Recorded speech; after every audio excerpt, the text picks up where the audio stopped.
So ಉಪಮುಖ್ಯಮಂತ್ರಿಗಳಿದ್ದಾರೆ, ಮಾತಾಡ್ತೀನಿ sir. ನಿಮ್ಮ ನಿರೀಕ್ಷೆ ಮೀರಿ ಈ ಒಂದು ಸಮಾವೇಶ ಯಶಸ್ವಿ ಆಗಿದೆ? ಖಂಡಿತ. ನಿಮ್ಮ ಕಣ್ಣುಗಳು ನಿಮ್ಮ ಕ್ಯಾಮ್ರಾಗಳೇ ಸಾಕ್ಷಿ. ನಿಮ್ಮ ಕಣ್ಣುಗಳು ನಿಮ್ಮ ಕ್ಯಾಮ್ರಾಗಳೇ ಸಾಕ್ಷಿ. 19 ದೇಶಗಳಿಂದ ಇವತ್ತು ಬಂದಿದ್ದಾರೆ.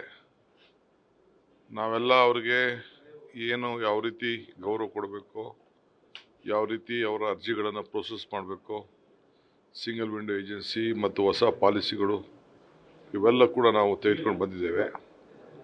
ಸೊ ತಂದು ಇವತ್ತು ಚಿಕ್ಕವರಿಂದ ಕೂಡ ಎಲ್ಲರಿಗೂ ಕೂಡ ಬೆಂಗಳೂರು ಬಗ್ಗೆ ಯೋಚನೆ ಮಾಡೋಕ್ಕೆ ಹೋಗ್ಬೇಡಿ, ಬೆಂಗಳೂರು ಹೊರಗಡೆ ಹೋಗೋಕ್ಕೆ ಯೋಚನೆ ಮಾಡಿ, ಇನ್ನೂ ಹೆಚ್ಚು ಉತ್ತೇಜನವನ್ನು ನಾವು ಕೊಡ್ತೇವೆ ಅಂತ ಎಲ್ಲರಿಗೂ ತಿಳಿಸಿದ್ದಾರೆ. ಸೊ ಭಾಳ ಜನ ಬಂದು, ನಮ್ಮ ಲೋಕಲ್ ಅವರು ಕೂಡ ಭಾಳ ಜನ ಬಂದು ಇನ್ವೆಸ್ಟ್ಮೆಂಟ್ ಮಾಡಲಿಕ್ಕೆ ಬಂದಿದ್ದಾರೆ.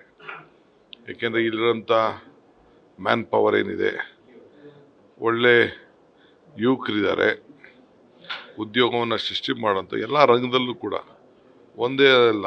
ನೀವು ಬಹುಶಃ ಈ ಫುಡ್ ಮ್ಯಾನುಫ್ಯಾಕ್ಚರ್ ಇರ್ಬೋದು, ಅದರಲ್ಲೂ ಕೂಡ ಭಾಳ ಉತ್ತೇಜನ, ವಿದ್ಯುತ್ ಶಕ್ತಿ ಅಲ್ಲದೆ ಬೇರೆ ಈಗ ಏರೋಪ್ಲೇನ್ಗೆಲ್ಲ ಸಣ್ಣ ಸಣ್ಣ ಪಾರ್ಟ್ಸ್ಗಳನ್ನೆಲ್ಲ ಇಲ್ಲೇ ಭಾಳ ಹೆಚ್ಚು ತಯಾರಿ ಮಾಡೋಂಥದ್ದು ಈಗಾಗಲೇ ಪ್ರಾರಂಭ ಆಗಿದೆ. ಸೊ ಸೆಮಿ ಕಂಡಕ್ಟರ್ ಕೂಡ ಈಗಾಗಲೇ ಬಂದಿದ್ದಾರೆ. ನಾವು ಬರೀ IT-BT ಅಂತಲ್ಲ, ಬೇರೆ ಎಲ್ಲ ಸ್ಟಾರ್ಟಪ್ಸು ಕೂಡ ಪ್ರಾರಂಭ ಆಗಿದೆ. ಆಮೇಲೆ EV ವೆಹಿಕಲ್ಸು, ಎಲೆಕ್ಟ್ರಿಕಲ್ ವೆಹಿಕಲ್ಸು ಮುಂದಕ್ಕೆ ಅದೇ ಒಂದು ಭವಿಷ್ಯ, ಅದರ ಬಗ್ಗೆನೂ ಹೆಚ್ಚಿಗೆ ಜನ ಪ್ರೋತ್ಸಾಹವನ್ನು ಮಾಡಿದ್ದಾರೆ. ನಾವೆಲ್ಲ ಅದಕ್ಕೆ ಸಹಕಾರ ಕೊಡ್ತೇವೆ. ಸರ್, ಎಷ್ಟು ಬಂಡವಾಳ ಹೂಡಿಕೆ ಆಗಿದೆ ಸರ್? ಈಗ ಸಾಯಂಕಾಲ ಪ್ರೆಸ್ ಕಾನ್ಫರೆನ್ಸಲ್ಲಿ ಹೇಳ್ತೀನಿ ನಿಮಗೆ. ಸರ್, ಒಂದು ರಾಜನಾಥ್ ಸಿಂಗ್ ಅವರು ಒಂದು ಮಾತು ಹೇಳಿದ್ರು. ಸೊ ಬೆಂಗಳೂರು ಕರ್ನಾಟಕ ಅನ್ನುವಂಥದ್ದು ಇಡೀ ದೇಶದ ಆರ್ಥಿಕತೆಗೆ ಇದು ದೊಡ್ಡ ಹೆಸರು ಮಾಡಿದೆ ಅನ್ನುವಂಥ ಮಾತನ್ನು ಹೇಳಿದರು. ಸರ್, ರಾಜನಾಥ್ ಸಿಂಗ್ ಅವರು ಇಡೀ ದೇಶಕ್ಕೆ ಕರ್ನಾಟಕ ಆರ್ಥಿಕತೆಯಲ್ಲಿ ದೊಡ್ಡ ಶಕ್ತಿ ಕೇಂದ್ರ ಆಗಿದೆ ಅಂತ ಹೇಳಿದ್ದಾರೆ.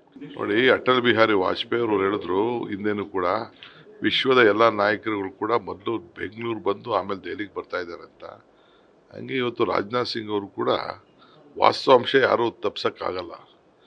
ಈಗ ಚಿಕ್ಕ ಮಿಡಲ್ ಸ್ಟೇಟ್ ಆದರೆ ಇದು ದೊಡ್ಡ ಬಿಹಾರ, UP, ಮಹಾರಾಷ್ಟ್ರ ಲೆಕ್ಕ ಹಾಕೊಂಡ್ರೆ ನಮ್ಮದು ಒಂದು ಮೀಡಿಯಮ್ ಸ್ಟೇಟು. ಬಟ್ ಇಲ್ಲಿರೋಂಥ ಟ್ಯಾಲೆಂಟ್ ಪೂಲ್ ಇದೆಯಲ್ಲ, ಇಲ್ಲಿರೋಂಥ ಟೆಕ್ನಾಲಜಿ ಇದೆಯಲ್ಲ, ಇಲ್ಲಿರೋಂಥ ಸ್ಟಾರ್ಟಪ್ಸ್ ಇದೆಯಲ್ಲ, ಇಲ್ಲಿ ಪ್ರಾರಂಭ ಮಾಡೋಂಥ ಅನೇಕ ಸಂಸ್ಥೆಗಳಿದೆಯಲ್ಲ, 1904ರಲ್ಲಿ ವಿದ್ಯುತ್ ಶಕ್ತಿ ಇಲ್ಲಿಂದನೇ ಪ್ರಾರಂಭ ಆಗಿತ್ತು.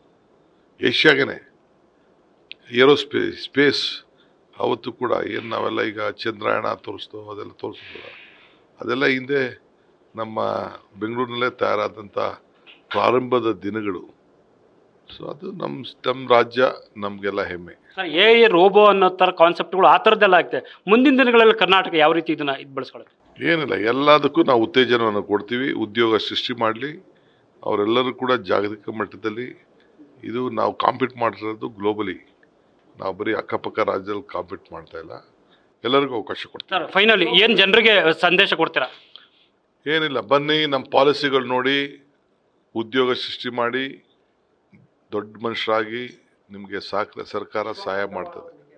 ಸೊ ಇದಿಷ್ಟು ಕೂಡ DCM DK ಶಿವಕುಮಾರ್ ಅವರ ಸ್ಪಷ್ಟವಾದ ಮಾತುಗಳು. ಕ್ಯಾಮ್ರಾ ಪರ್ಸನ್ ಮಂಜುನಾಥ್ ಜೊತೆ Harish Kakul, news first Bengaluru. News first ನಿರ್ಭೀತಿಯಿಂದ ನಿಮ್ಮ ಪರವಾಗಿ.